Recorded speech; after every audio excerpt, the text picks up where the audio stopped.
Good afternoon, friends, and welcome to our program today. It's noon, so let's go ahead and get started. I'm Amy Willis with Liberty Fund, and I'm delighted to welcome you to our virtual event today. And we thank you in advance for sharing of your time. We know each of you on this call to be deeply invested in Indiana, and we've been privileged to have interacted with you previously. We're happy to see you again today. This is what we hope will be the first in a series of programs in which we hope to engage with local leaders such as yourself, both to ascertain which issues and topics are important to you and to open the door to more conversations and sharing between us. You can count on hearing from us again soon after the program today. Today, we're looking forward to our conversation on the future of cities. Our guest today is Professor Alain Bertaud, who is a fellow at the Marone Institute of Urban Management at New York University. Previously, Bertaud served as principal urban planner for the World Bank.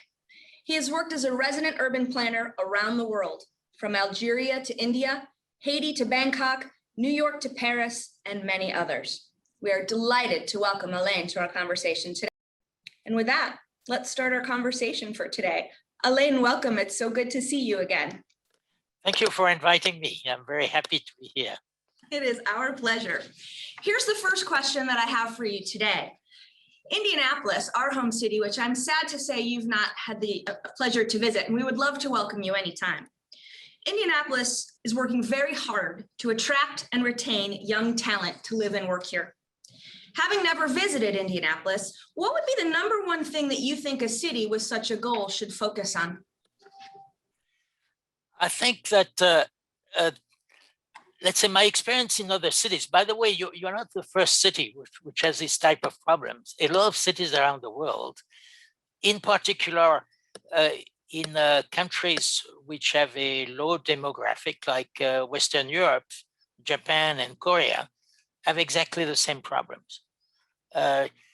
My experience on that, what they are trying to do, and the one who are more successful than others, have been to what young people like in a city is to be able to meet their peers. And very often, I think, and especially in America, zoning regulation prevent the provision of such meeting place. There's too much rigidity. For instance, there are certain, let's say, certain activities like having a bookstore, but then a bar and a restaurant and a coffee shop in the same building, or even in the same premises. Very often zoning regulation will prevent it. I am not here suggesting that you should disregard fire regulation or sanitation regulation.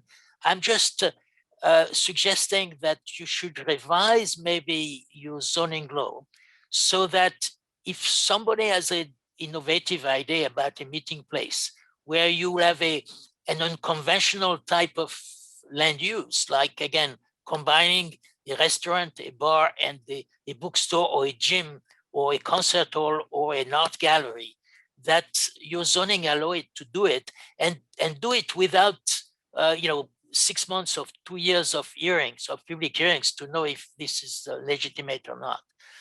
And I think that this is really what one of the most important things, maybe. The other thing is the environment, providing probably for young people area where within the city they can jog or bicycle. I'm not suggesting here that I don't think bicycling is necessarily a means of transportation in a large city, but say to take 1 hour off or going out or during weekend, being able to ride on a long trail within the city, or if you have a river, along the edge of the river or a lake or whatever. I think these are important things for young people to do in that trick. And the only example I have two examples which were successful. One in China, where a relatively smaller city wanted to attract young engineers because they absolutely needed for their industry, and nobody wanted to go there. And the mayor made an inquiry among young people in the big cities, in Shanghai, in Beijing, and say, what will it take for you to come to our city? And their answer was the environment, being able to practice sports, not necessarily football or thing, not collective sport, but individual sport, like jogging and bicycling, and good schools for our children, because they eventually think of. So that was, and they did it. The mayor did it in about 2 years, and it worked. In Japan, where they have this problem very much, practically all the cities which are below 4 million people are losing population, and all the young are going to Tokyo or Osaka, because again, I think that the young are very eager to, they do not have that many connection.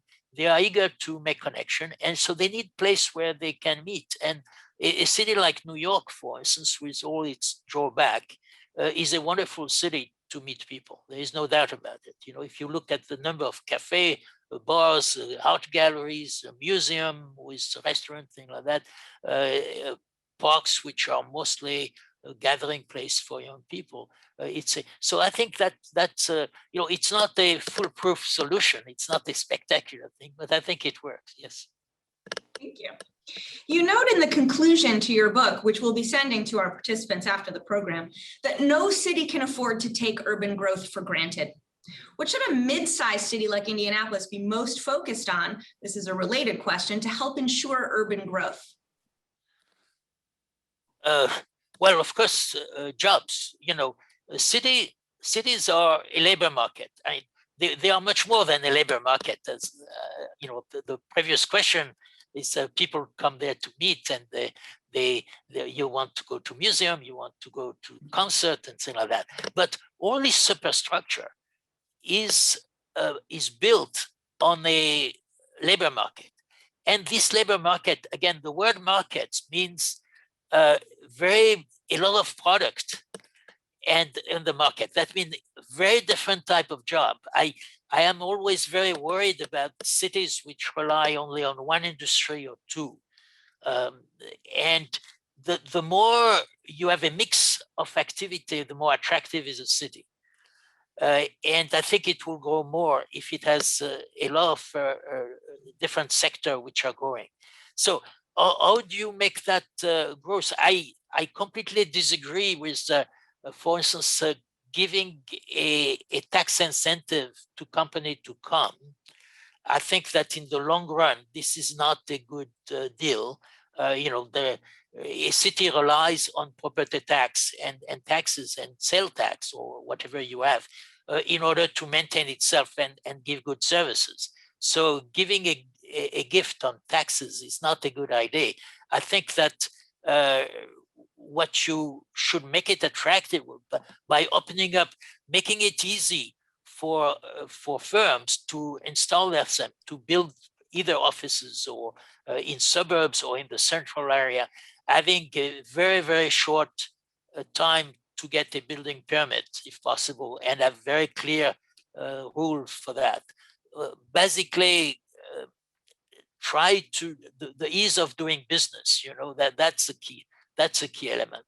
And again, to differentiate, not to favor one industry over another, even if traditionally you will be better in one industry. Don't forget that New York, for instance, most of the activity of New York during a century was a port. And people thought that only the port was important. Now, of course, the port is gone, practically. It's in New Jersey or somewhere else.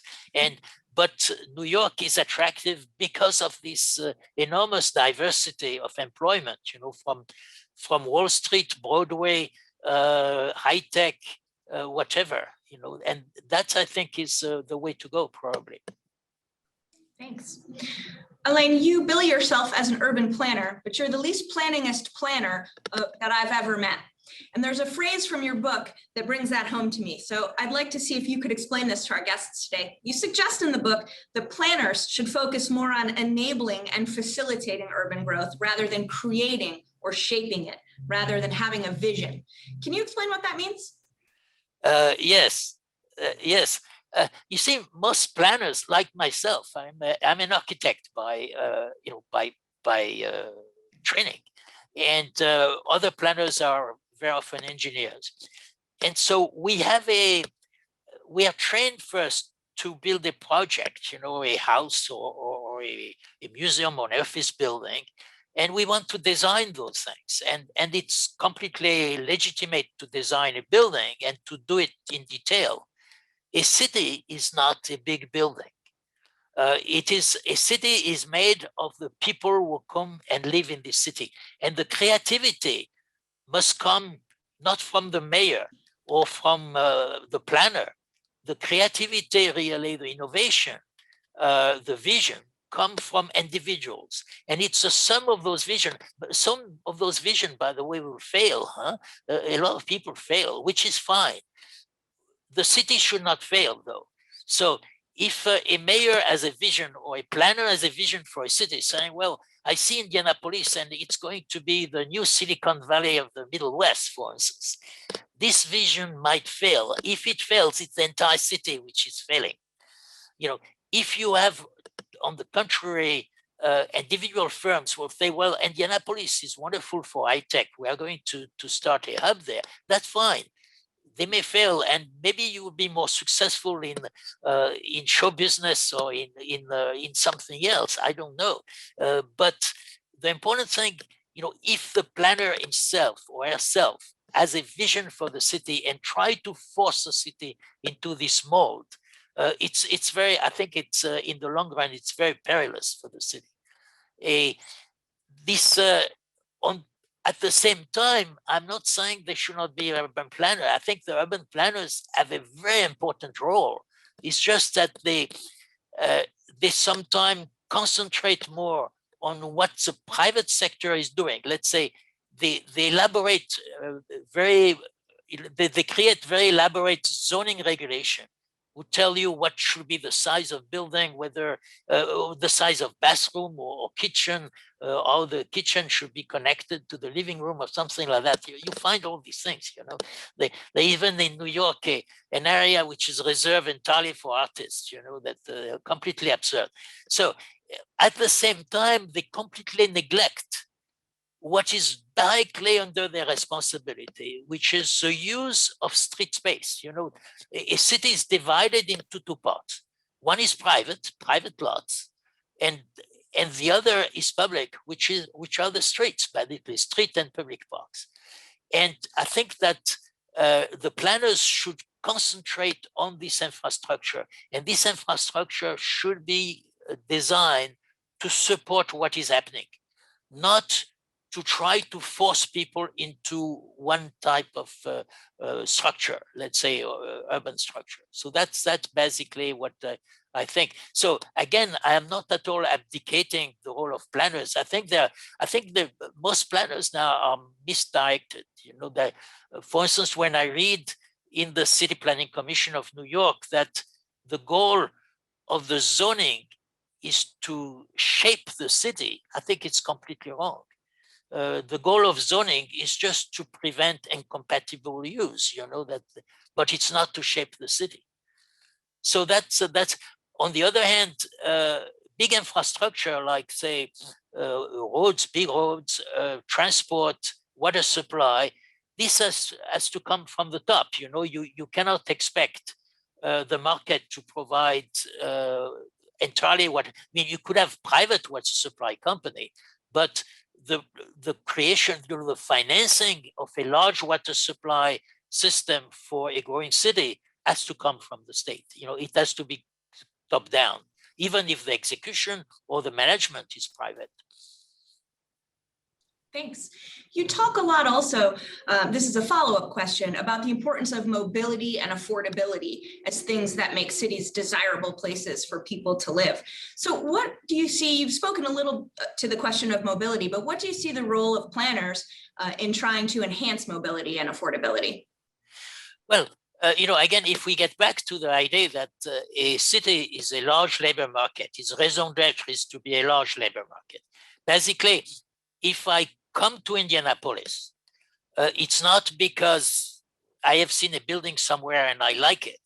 If I come to Indianapolis, it's because I know that there are a lot of jobs and a lot of people I will be eager to meet and socialize with. This is the reason.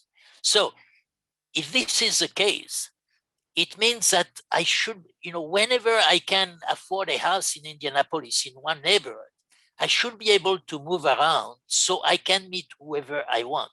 Not only the people who are within the 15 minutes. You may have heard about the 15-minute city, which is spreading. It's a very unfortunate French export here that come from Paris. The mayor of Paris, a 15-minute city. Now, there's nothing wrong is having a bakery or a grocery store within 15 minutes from your house. But the idea that your job will be within 15 minutes of your house is an absurdity. If I move to Indianapolis, I want to be able to select the best job for me in the entire Indianapolis area, not in my neighborhood. Because if I selected just a job within 15 minutes walk from or bicycling from where I live right now, probably I'm not sure I would be qualified. I would have to find a job as a cashier in a in a grocery store or something like that, or maybe teaching French in the primary school or something like that. It would be very, very limited, you see. And so I think that's why mobility is important. And mobility not only from the suburbs to the center, to the CBD, but mobility from suburbs to suburbs. In most cities now, jobs are dispersed. Even in cities, like New York and Paris, which have a very prestigious center, very dense center, the jobs are dispersed. So most of the trips are from suburb to suburb. And so mobility means you should be able to move as efficiently as possible to do all this trip. And you should be, ideally for me, even in very, very large cities like New York or Shanghai, you should be able to move from, say, the southern suburb to the northern suburbs in less than 1 hour. If your commuting is more than that, then you have a fragmenting of the labor market. Now, the same thing is for affordability. If you have a city and which is successful, create a lot of jobs, but say people who have a full-time, completely legitimate work, like a school teacher, for instance, a school teacher cannot afford housing, then there's something wrong with your city. There is no reason. There are reasons. There are some people who are poor, who are bad luck, who have a lot of problem, and become homeless. Okay, you have to take care of them, and you should have a social service take care of them. But if you expand that to people who have a regular full-time job, and you think that your housing policy should be, again, to subsidize people, in New York now, we subsidize theoretically 60% of the people would be qualified for subsidized housing, which is completely absurd. People who have income up to $120,000 a year are entitled to subsidized housing. This is, of course, they never get this subsidized housing. It's a lottery, so it doesn't really, but there's something wrong with your policy if you think that you have to subsidize housing of the people who are regularly employed. And if it's a case that indeed the prices are too high for instance, a school teacher to live within half an hour from his school, then you have to review all your land use regulation and your infrastructure. The infrastructure also is part of affordability. If it takes 2 hours to go from one side of the city to another because of traffic jam, then of course it reduces affordability also. Thanks. Another theme of your book is a call for urban planning and urban economics to have a closer relationship. So related to that, why do you think that planners tend to distrust markets? And what do you think we might be able to do about that? I think that this is my own interpretation. It's not based on a lot of academic work, but again, planners are mostly, created by the training of planners is mostly like either architect or engineers. Architects and engineers take very seriously the price of material. For instance, any engineer or architect will know the price of a concrete beam or a steel beam or, or a pipe, a sewer pipe. And there are two things that they are worried about because it doesn't have a fixed price. It's interest rate and land prices. Interest rate and land prices vary very much from one place to another. They vary in time to the same place. The price of land in one area might be, so many dollars per acre, and then maybe after 2 or 3 years, suddenly it will double. So to them, this is a mystery, and they think it's just, bad people are doing things so that those price, because for them, the honest price, is a price of a ton of cement, then they know this is real. And if it varies slightly in time, but they know why. They know because this or that. So they have a strong distrust with economics, because it's economists would tell them, well, land prices go up because of supply and demand, and or interest rate goes up because, again, supply, well, sometimes macroeconomics more than but there's a reason for it, and they don't believe it's then it's serious. So I find still now sometime proposal, in master plan will say housing will be supplied, but it will rely on the reasonable rate of interest and reasonable land prices. That of course is completely absurd. There is no such thing as a reasonable land price. It's only this is I think misunderstanding about supply and demand, and if you disagree with the outcome of the market, and sometimes the market give results which we may not agree with. Don't forget that if your income is zero or close to zero, you are starving in the streets. So obviously we don't want anybody to be starving in the streets. So we want to modify it. But unless you understand how market work, you cannot modify the outcome of market you disagree with. And so that's why, for instance, people advocate rent control, and they advocate rent control because they think it will solve the problem. After all, then everybody will have an affordable rent forever, and they don't realize that we still live under markets, and therefore the rent control is going to be absolutely disastrous for the very people they are trying to help. And again, it's I sometimes compare the market to densities, to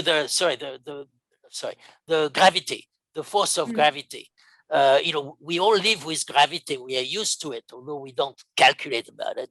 But imagine that you want to build an airplane or a hot air balloon, and you start by saying, well, I will completely ignore gravity, that it will not work. So in a way, you could say that a hot air balloon or an airplane or an helicopter, contradict gravity. It doesn't, but it beats gravity. But you can do it only if you understand gravity very, very well. And I think it's the same if you want to deal with affordable housing.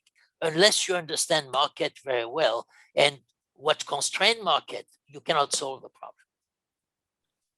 It's music to my ears, Alain. I have one more question for you. The question that must be asked given the times that we're living in. And that is, how has the COVID pandemic affected cities? And what should urban planners take from the pandemic as lessons? So yes, interestingly, in a way, the pandemic contradicts a bit my idea of cities as labor market. Some of us can work completely remotely, and even you could conceive that I could work in Indianapolis and still remain in New Jersey and keep my job. It's possible. So that contradicts my idea of a city as a labor market. However, if we look a little more closer, first, working remotely has existed already for more than 20 years. Even some people who had a job. For instance, I know people who had a job in the insurance industry, and their job was mostly clerical, to enter data in the, in Hartford, Connecticut was a center for it.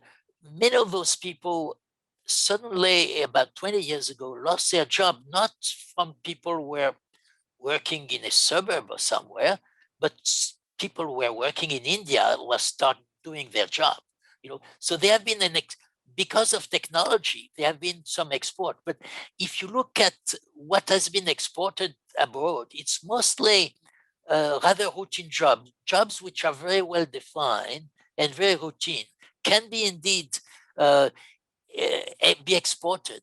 And you could live anywhere probably in the United States and still get a job, if you are maybe a bookkeeper or something, where you are precisely, if you are a bookkeeper, you are precisely asked not to be very imaginative. It would be disastrous to be too imaginative if you are a bookkeeper.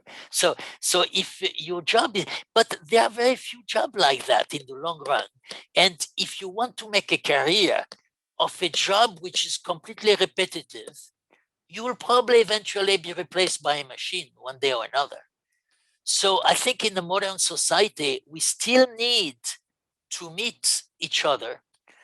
And we need this face-to-face contact because of the randomness that face-to-face contact allows.